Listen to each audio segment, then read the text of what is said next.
মৌলভীবাজারের শ্রীমঙ্গলে 14 ফুট লম্বা একটি অজগর সাপ উদ্ধার করা হয়েছে। 23 সেপ্টেম্বর মঙ্গলবার উপজেলার জেটি রোড এলাকার শ্মশানঘাট থেকে সাপটি উদ্ধার করে বাংলাদেশ বন্যপ্রাণী সেবা ফাউন্ডেশনের সদস্যরা। স্থানীয়রা জানান, সকালে শ্মশানঘাট প্রাঙ্গণ পরিষ্কার করার সময় ঝোপের ভেতর নড়াচড়ার শব্দ শুনে তারা বিশাল অজগর সাপ দেখতে পান।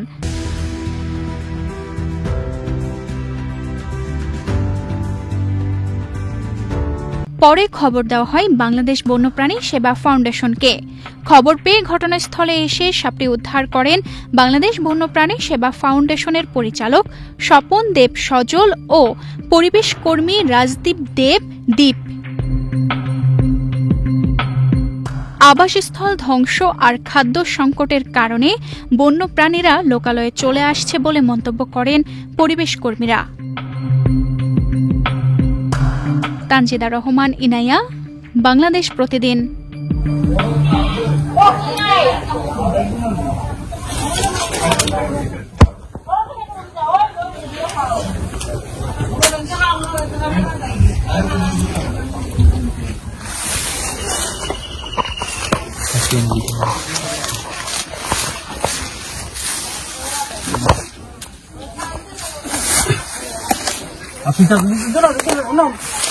Belum bawa kita. Tuli. Na tu dah.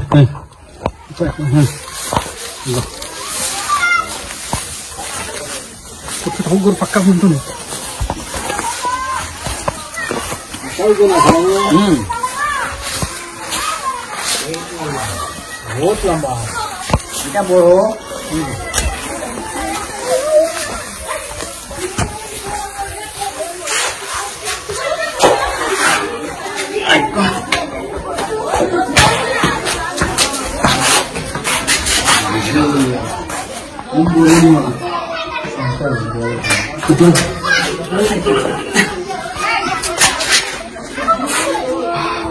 Ini apa anda? Kok satu?